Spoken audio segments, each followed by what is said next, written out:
Good morning children, God bless you. बेटा how are you all? कैसे हैं आप लोग? Hope you will fine. Stay home, be safe and continue your study from there. बेटा we are helpless, this is the only medium through which we can contact each other, है ना। क्योंकि जब तक ये है पेंडेमिक तब तक तो हम लोग एक दूसरे से मिल नहीं सकते। और देखिए मैं भी, ठीक है, कब मिलते हैं हम लोग। So today we will study chapter number 4 and the title of the lesson is The Unforgettable Writers. What is the meaning with unforgettable? Means जो which we cannot forget, जो हम भूल नहीं सकते।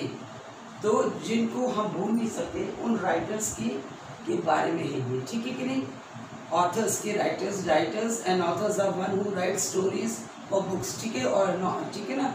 तो ये वो उनके बारे में है। तो आप ये बताइए कि ये तो या तो होते हैं कि जब हम जानते हैं जब उनको कि जब उनकी हम ऑटोबायोग्राफी पढ़ते हैं। Autobiography is the life sketch written by the person himself. वो लाइफ स्केच जो ऑटोबायोग्राफी मतलब जो अपने लाइफ स्केच जो है, जो भी अपने जीवन के बारे में, जीवनी जो है वो व्यक्ति अपने बारे में खुद लिखता है, ठीक है कि नहीं। That is autobiography. Autobiography, life of a person written by himself. मतलब लाइफ स्केच जो अपनी जीवनी को व्यक्ति अपने खुद लिखता है, स्वयं लिखता है, ठीक है नहीं। And biography is a life of a person written by someone else. और बायोग्राफी वो होती है जो कि जीवनी लिखी जाती है लेकिन कोई दूसरे व्यक्ति मतलब किसी के बारे में लिखता है, ठीक है। तो दिस इज अ बायोग्राफी। ये जो है लिखी गई है story, it is not an autobiography. Autobiography नहीं है and it is written by somebody else about the writers, ठीक है।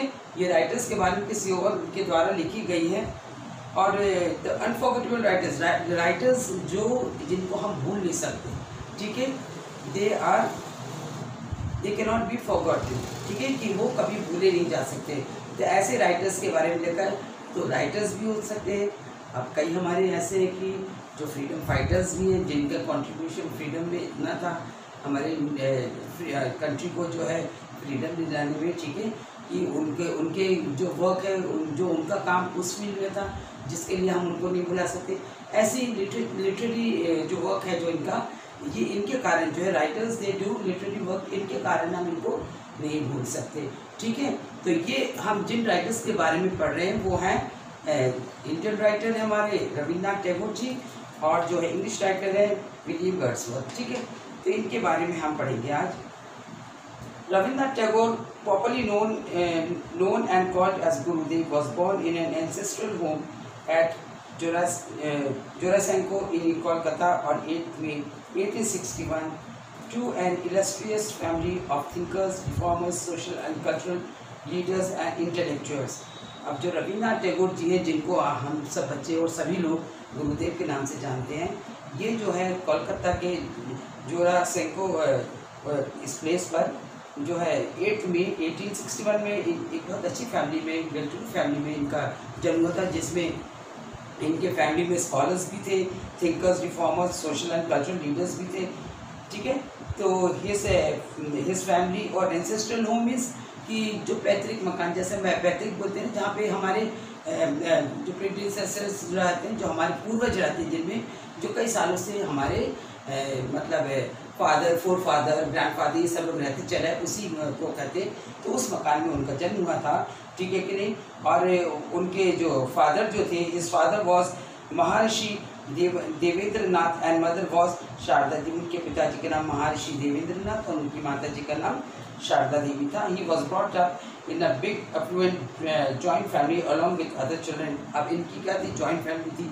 जॉइंट फैमिली समझते हैं जिसमें सब सारे जो फैमिली रिलेटिव्स रहते, चाचा, ग्रैंड पेरेंट्स रहते, मदर, अंकल, आंटीज़ और उनके बच्चे, सब लोग जो जॉइंट फैमिली होती है, संयुक्त परिवार जो कहते हैं।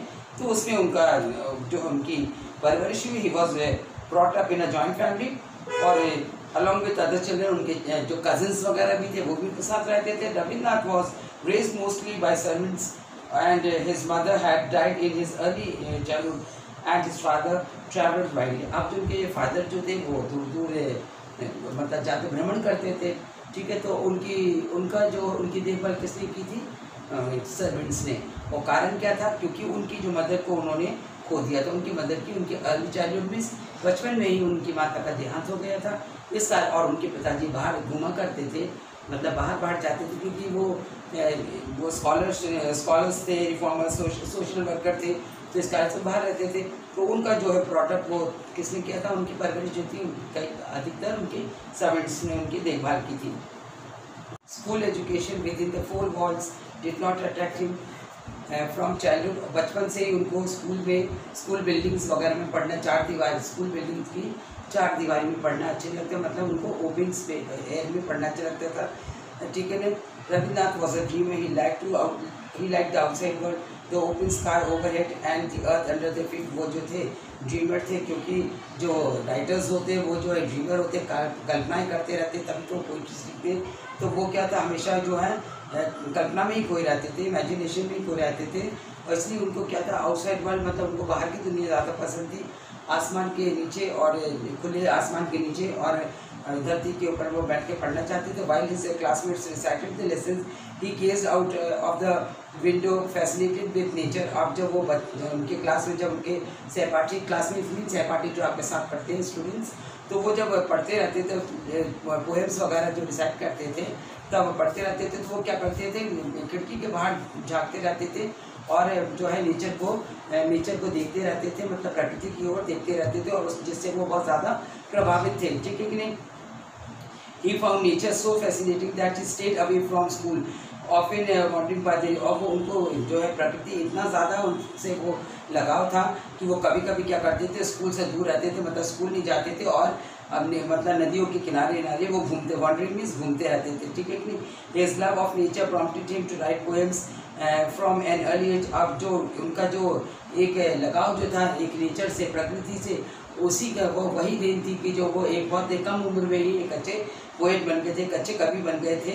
और उन्होंने जो है at the age of 8 years, जब 8 साल के थे, तभी भी उन्होंने पोएम्स लिखना स्टार्ट करती थी। When he was a very young, some of his poems were published in periodicals, और उनकी बहुत कम उम्र में ही पोएम्स लिखने लगे थे, और उनकी पोएम्स जो थी periodicals means at a fix time, मतलब जैसे वीकली, मंथली, ऐसे उनके उसमें जो है पेपर्स में पब्लिश होने लगी थी उनकी writings.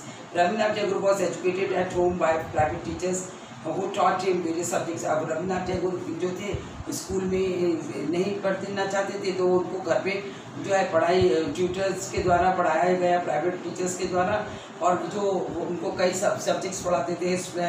Brother Hemendra Nath tutor and looked after his physical welfare.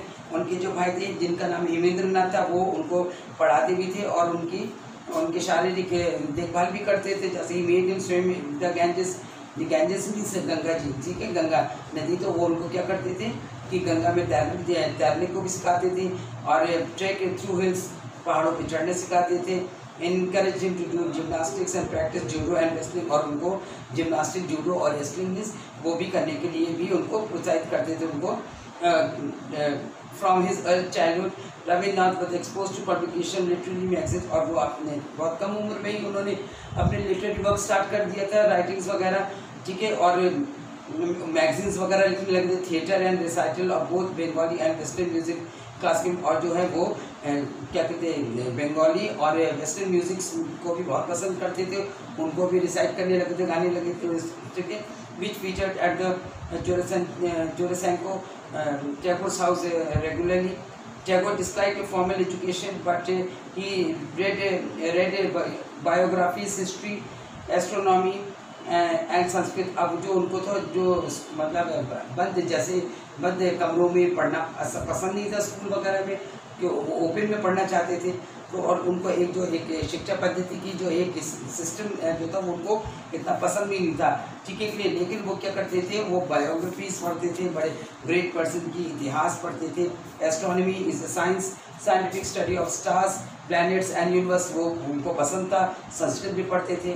At the tender age of 11, he was able to discuss with his father the biography of Benjamin Franklin, Edward Gibbon। ये जो writers थे, जब वो 11 साल के थे, तो वो अपने फादर के साथ बैठ करके इनके ऊपर भी चर्चा करते थे, ठीक है, डिस्कस मीन्स चर्चा करना। The history of the decline of and fall of Roman empire, history के बारे में वो अपने फादर से डिस्कस करते थे, and was able to examine the poetry of Kalidas, और कालिदास जी की पोएम्स भी पढ़ते थे, पोइट्रीज वगैरह।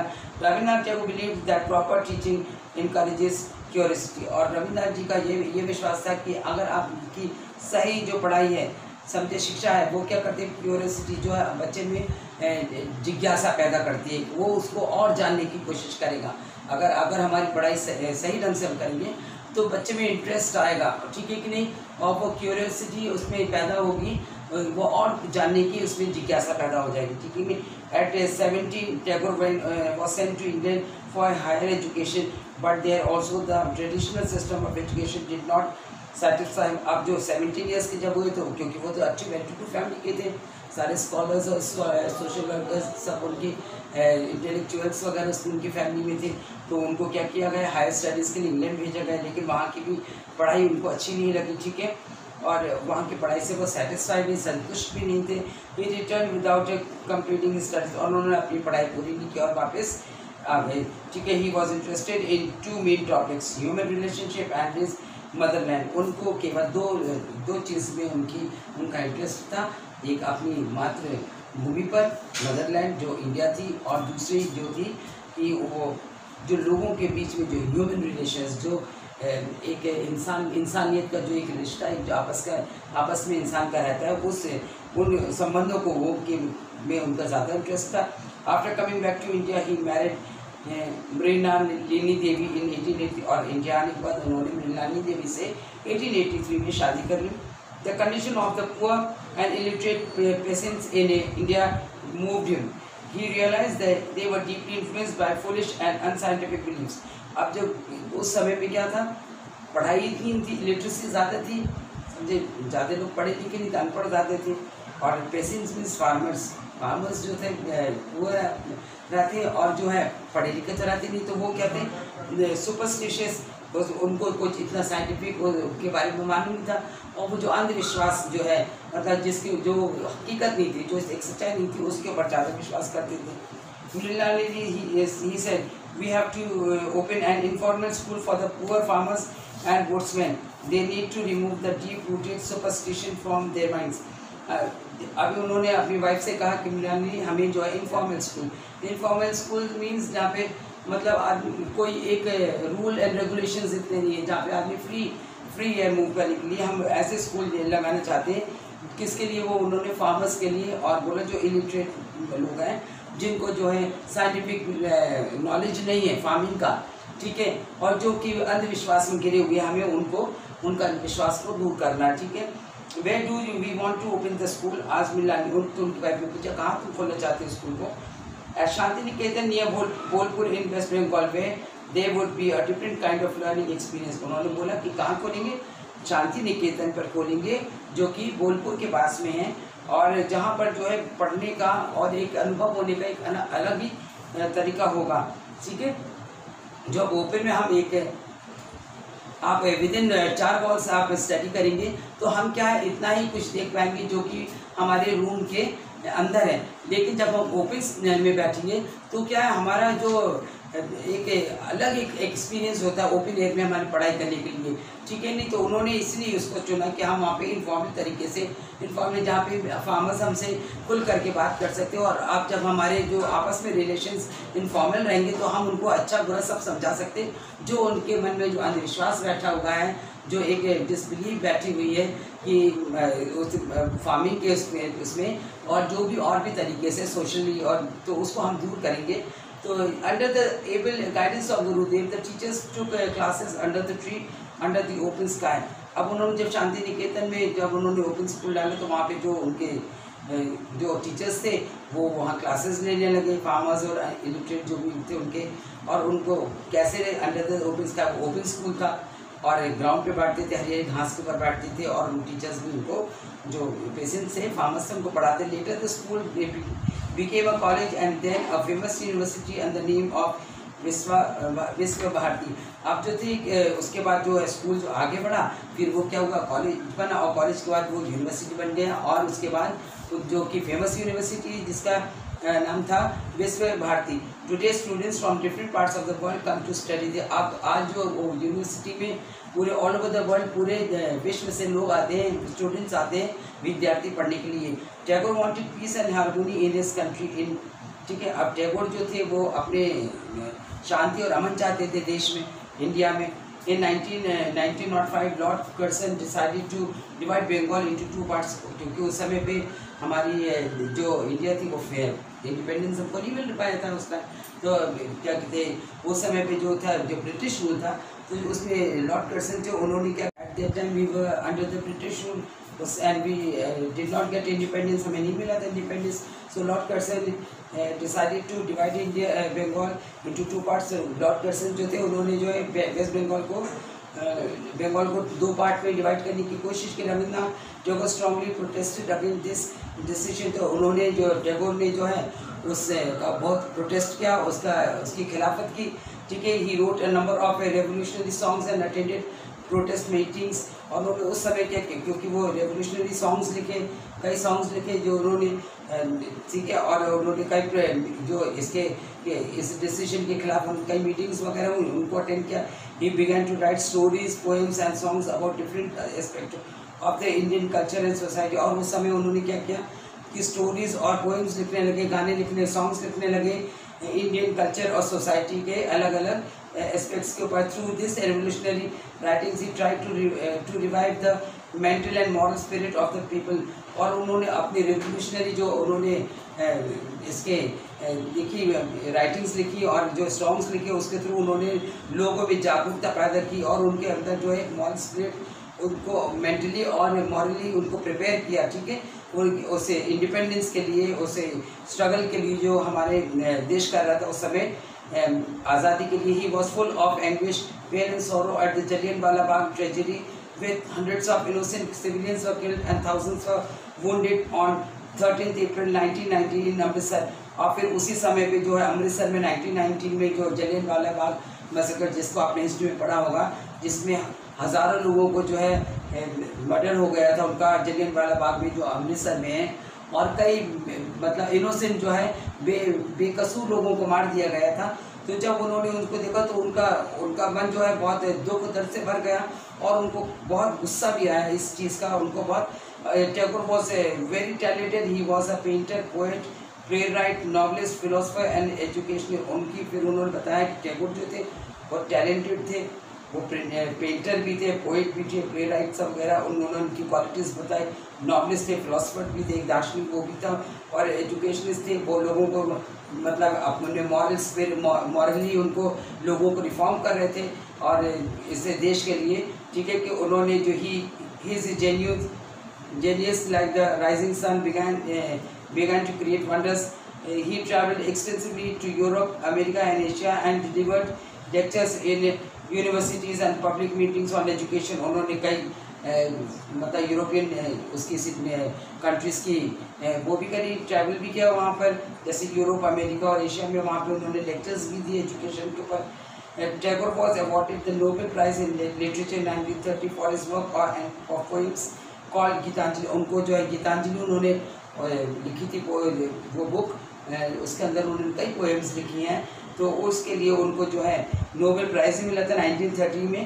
इन 1950 he was United by the British king और उनको जो है अवार्ड मिला, उसके लिए उनको जो है सम्मानित किया गया ब्रिटिश किंग द्वारा। George 5 in 1919 following the Jallianwala Bagh massacre, Tagore renounced the knighthood, his knighthood. Rabindranath Tagore promoted spiritual values and tolerance। और जो लेकिन जब वो ट्रेजेडी जलियनवाला बाग मैसेकर में जो ट्रेजेडी हुई वो उससे वो इतने ज़्यादा वो हो गए कि उन्होंने जो उनको वो सम्मान मिला था उससे उन्होंने उसको त्याग दिया और उसके बाद उन्होंने लोगों में जागरूकता जगाने की और उनमें सहनशीलता पैदा करने की पूरी कोशिश करते रहे। Besides poetries he wrote plays, dance, drama, stories and novels.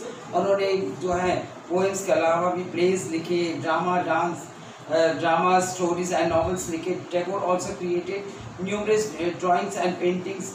He wrote the music and lyrics for the poems he wrote। उन्होंने जो है अपनी लिरिक्स भी से संगीत तो वो उन्होंने जो है सॉन्ग इसमें एक्सप्रेस, जो पोएट्स जो है मतलब संगीत में जो पोएम्स आती है जिसको जैसे ठीक है to express their views and thoughts, जो अपने इमोशंस, वो अपने इमोशंस को एक्सप्रेस करने के लिए उन पोएम्स को लिरिकली जब गाते हैं, मतलब म्यूजिक के थ्रू वो बताते हैं। इस collection of songs is called Ravindra संगीत। और जो उनके सॉन्ग्स हैं, उन्होंने कई सॉन्ग्स भी लिखे थे, तो वो जो कि किसके नाम से जाने गए, रविंद्र संगीत के नाम से जाने। हिज कॉम्पोजिशन जन गण मन was adopted by the national anthem of India, while one of his songs, Amar Shonar Bangla, that is My Golden Bengal, was later made in the national anthem of Bangladesh। अब जो जन गण मन हमारा national anthem है, ये उन्हीं के द्वारा लिखा गया है। और उन्होंने जो अमर सोनार बांग्ला लिखा था, वो भी बाद में जो है बंगाल का नेशनल एंथम के तौर पे ही गाने लगे उसको भी। और Gurudev Rabindranath Tagore, as he was fondly called, passed away on 8 August 1941 at his ancestral home in Kolkata। और फिर जो है रविंद्रनाथ टैगोर, जिनको हम गुरुदेव के नाम से भी जाने जाते हैं, वो passed away means he died on 8 August 1941 पे वो अपने एंसेस्ट्रल होम, मतलब उनके पैतृक मकान, जहाँ पे उनके फोर फादर्स, जहाँ पे उनके फोर मतलब दादा नाना दादा, उनके दादा के दादा, ये सब रहते थे, मतलब जहाँ पे उनकी कई पीढ़ियाँ रहती थी, वहाँ पे उन्होंने अपना आखिरी सांस। बेटा, we have studied about the Indian writer Rabindranath Tagore. Now we will study about an English writer, and this is also a biography written by someone, ठीक है। तो इसमें हम पढ़ते हैं, Williams वर्dsworth was born on 7th April 1770 in a small quiet market town in north west England on the edge of the Lake District, ठीक है। Williams वर्dsworth जो है 7 अप्रैल को 1770 में एक स्मॉल क्वाइट टाउन में, ज़्यादा फेमस टाउन नहीं था, नगर वो नहीं था, वो नॉर्थ वेस्ट इंग्लैंड में, जो कि एक नदी के किनारे पर था। From the very beginning he was associated with that region. और जो शुरू से ही वो जो चूँकि वो उधर पे उस टाउन में उनका बर्थ हुआ था, वो उस रीजन से जो थे बहुत ज़्यादा कनेक्टेड, एसोसिएटेड मीन्स कनेक्टेड थे। He had a vivid imagination from the various ideas which came into his mind, ठीक है। और वो क्या था, उनका जो था वो भी राइटर थे, तो राइटर्स जो है बहुत इमेजिनेटिव होते, तो वो उनका इमेजिनेशन वो था, और आइडियाज जो थे उस एरिया को लेकर के बहुत ही ज़्यादा एक्साइटिंग थे than any other thing. He believed in simplicity of living and through out his life he practised it. अब वो जो थे एक साधारण जीवन जीने के में विश्वास रखते थे, और उन्होंने अंत तक साधारण जीवन ही जिया, ठीक है कि नहीं। He was born to a modest landlord. His mother died in 1778. He was 7 and he was an orphan at 13. अब वो जो थे कि उनके पिताजी जो थे एक सामान्य लैंडलॉर्ड थे, ठीक है। और उनका जो उनकी मदर जो थी, उनकी डेथ हो गई थी 1778 में, जब वो 7 साल के थे। और he was an orphan at the age of 13। और वो ऑफिन हो गए, ऑफिन मीन्स अनाथ, उस अनाथ ऑफिन उस बच्चे को child whose parents are dead, ये जो बच्चे के माता पिता की मृत्यु हो जाती है, उस अनाथ बच्चे को हम लोग ऑफिन कहते हैं। वो अनाथ कब हो गए थे, 13 ईयर्स की एज में। He and his 4 siblings were left in the care of different relatives. अब क्योंकि वो अनाथ हो गए थे, तो उनके जो रिलेटिव्स थे, उनके रिश्तेदार थे, वो जो थे वो और उनकी जो बहन भाई थे, उनको उनके देखभाल में रह गए। As a young man, Wordsworth developed a love for nature, the beauty and peacefulness of the lake district touched the core of his heart and life, a theme reflected in many of his poems।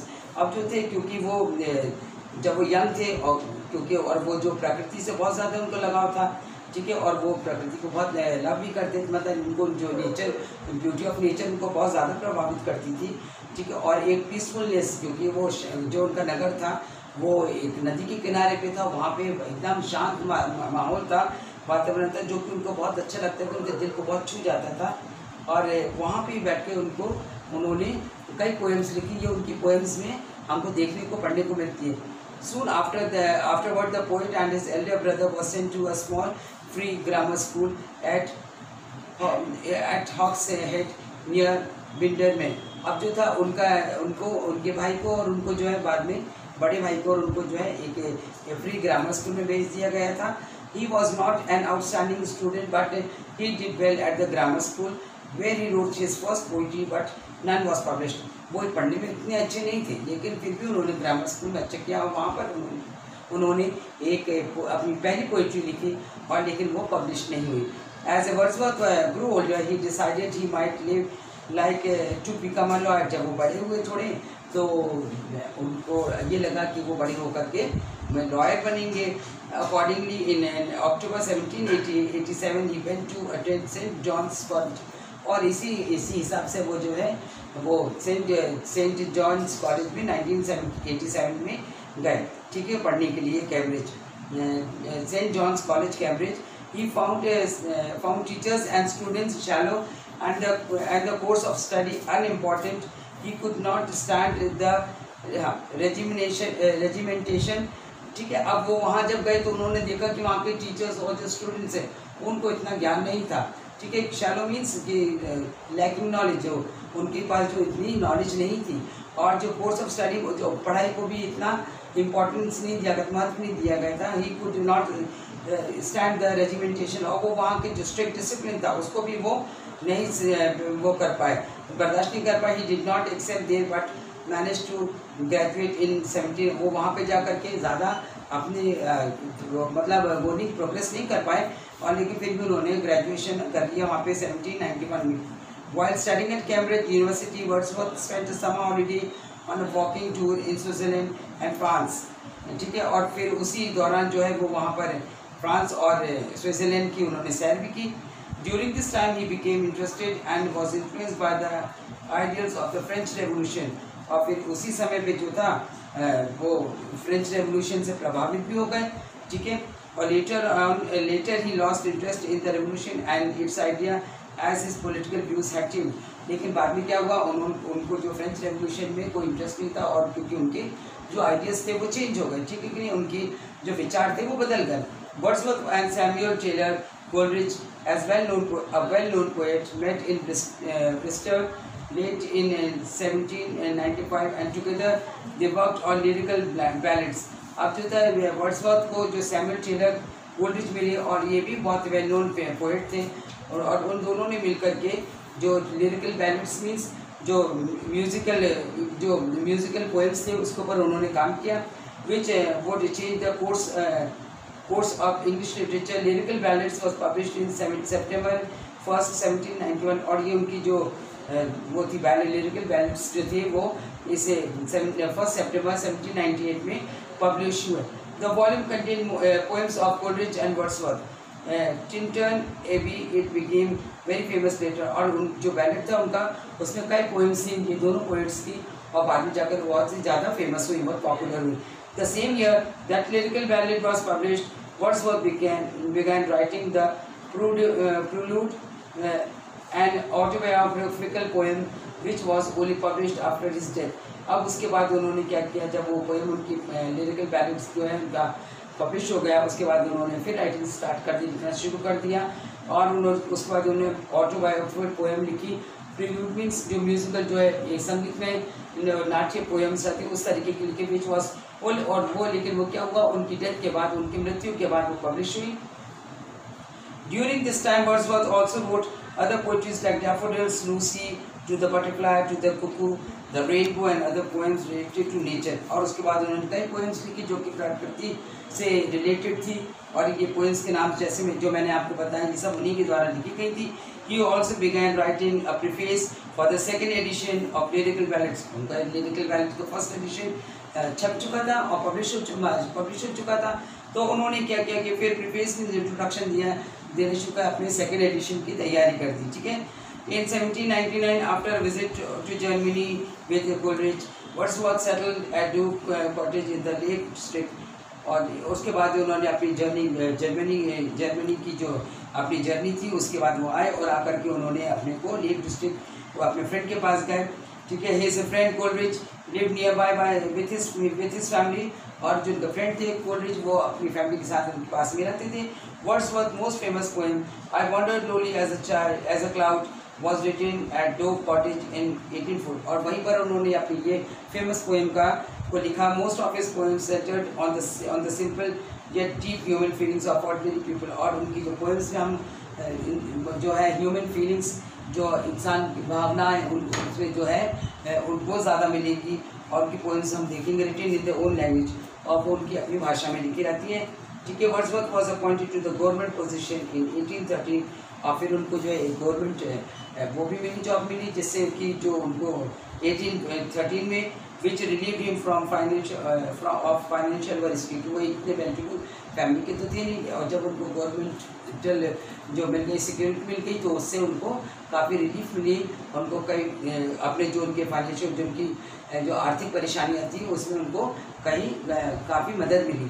ठीक है, in 1802 Wordsworth married Mary Hurston, a childhood friend.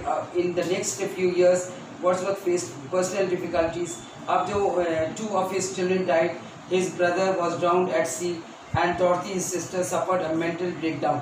अब जो थे 1892 में उन्होंने जो है Mary Hudson से शादी कर ली, जो कि उनकी बचपन की फ्रेंड थी, दोस्त थी, और फिर उसके बाद कुछ समय अच्छे से रहने के बाद वर्ड्सवर्थ के पास कई पर्सनल प्रॉब्लम, उनके पास अपनी खुद की परेशानी आ गई, पारिवारिक परेशानी है कि उनके 2 बच्चों की डेथ हो गई।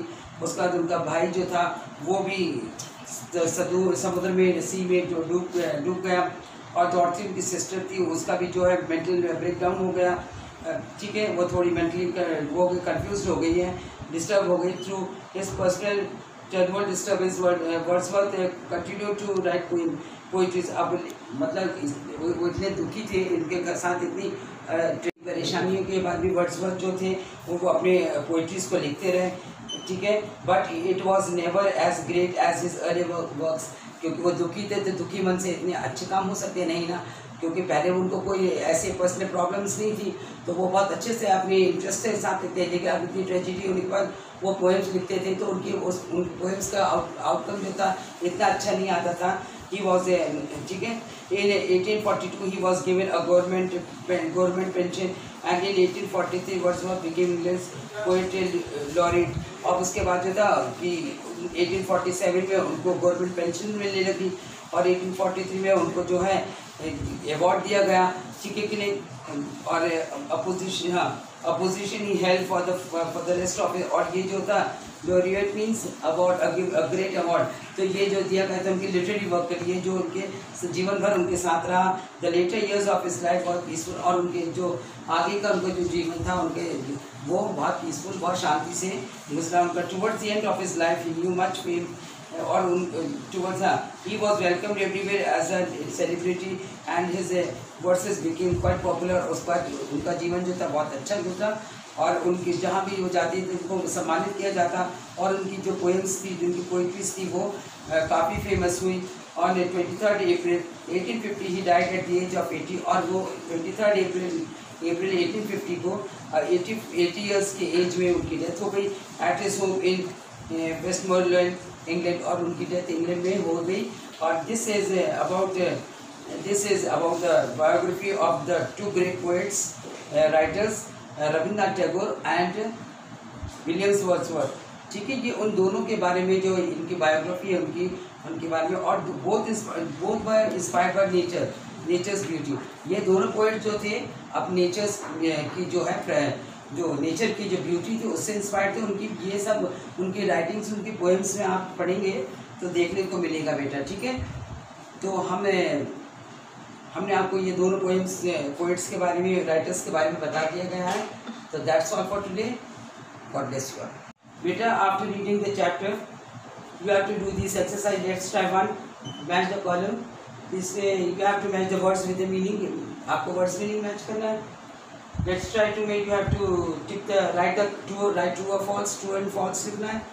तो I have already narrated the story to you. मैंने आपको स्टोरी सब पढ़ के सुना दी है और समझा भी दी है, तो इसको आप इजीली कर लेंगे। ठीक है, और let's try to tick the correct option.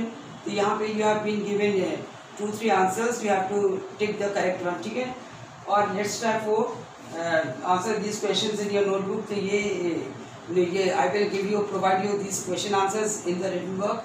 मैं आपको रिटन वर्क पे क्वेश्चन आंसर्स दूंगी। ठीक है, तो आप इनको नोटबुक पे लिख लीजिएगा। ठीक है, और इसके बाद let's try 6 and 7। And in building blocks you have to write about adjectives. This I have already explain in the grammar portion. ये ग्रामर पोर्शन में मैंने आपको एक्सप्लेन कर दिया है। तो डू दिस एक्सरसाइजेज। ठीक है, ये एक्सरसाइजेज आपको करना है, ये आप करेंगे। That's all. ओके बेटे, गॉड ब्लेस यू। खुशी मैम साहब इधर खड़े, आपने बोला था 2 मिनट का, उसको डिलीट मारो बेटा। After reading the chapter you have to do this exercise. Let's try one. Match the column. This you have to match the words with the meaning. आपको words meaning match करना है. Let's try to make. You have to tick the write true or false. True and false लिखना है. तो I have already narrated the story to you. मैंने आपको story सब पढ़ के सुना दी है और समझा भी दी है, तो इसको आप easily कर लेंगे, ठीक है। और let's try 3 में tick the correct option. तो यहाँ पे you have been given 2-3 answers. You have to tick the correct one, ठीक है। और let's try for answer this questions in your notebook. तो ये I will give you provide you this question answers in the written work. मैं आपको written work पे question answers दूंगी, ठीक है। तो आप इनको नोटबुक पे लिख लीजिएगा, ठीक है। और इसके बाद let's try 6 and 7 and in building blocks you have to write about adjectives. This I have already explained in the grammar portion. ये grammar portion में मैंने आपको explain कर दिया है। तो do these exercises, ठीक है। ये exercises आपको करना है, ये आप करेंगे। That's all. Okay बेटे, God bless you.